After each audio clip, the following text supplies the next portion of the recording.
Johnny and Welch with J. Welch Farms. We're cooking today at the farm. So today we're going to make in the cookbook, we've got a Southern peaches and buttermilk cake.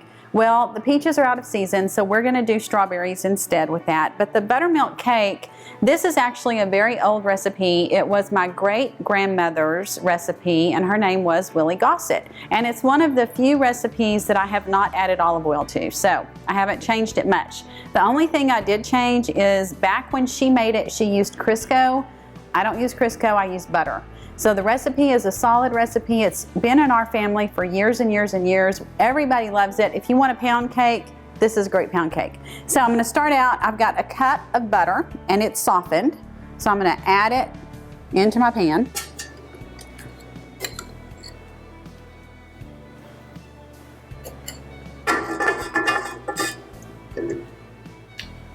I've got 2 cups of sugar.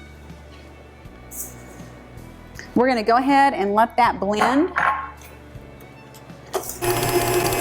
I want to let that blend for a while because I really think the more you blend your butter and your sugar together and then we add in the eggs, the better your cake is.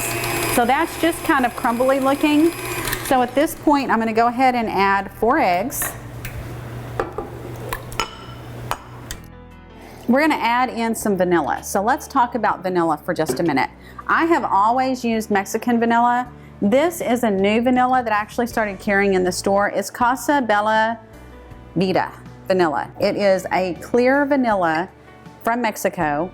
It's got really good quality ingredients in it. And when you take the lid off, you just smell the vanilla. This is really good stuff. So we're going to add in a teaspoon of the vanilla.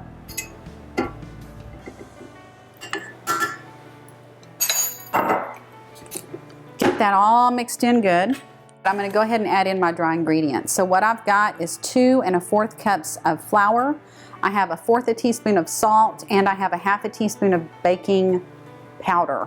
Now, some of you guys are going to be tempted to leave the salt out because it's only 1/4 teaspoon, but salt is one of your main ingredients in your recipe. A tiny bit really does make a difference. So don't leave the salt out of your baked goods.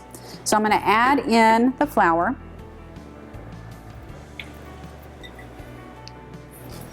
And this makes a pretty thick, because it's a pound cake, it's a pretty thick batter.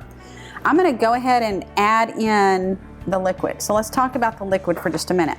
This recipe calls for 1 cup of buttermilk. And great-grandma Willie always said, you put 1/2 teaspoon of baking soda inside of your buttermilk. And you think, why? So what that actually does is it makes a chemical reaction that causes the buttermilk to be lighter and frothier, but it also reduces the acidity of the buttermilk. So it's real important to go ahead and put that 1/2 teaspoon of baking soda inside the buttermilk. You're gonna want to use a cup that's got a little room in it because when you do that, it does kind of bubble up a little bit. So I'm gonna go ahead and add that in. Okay, one thing I wanna show you. Let me get all this batter off of here. You can really tell by your batter if you're going to have a good cake. So this cake is frothy.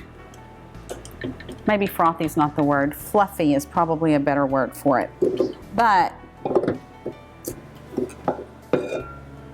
see how thick that is? And see how that when you move it, it just sticks? That's going to be a great cake.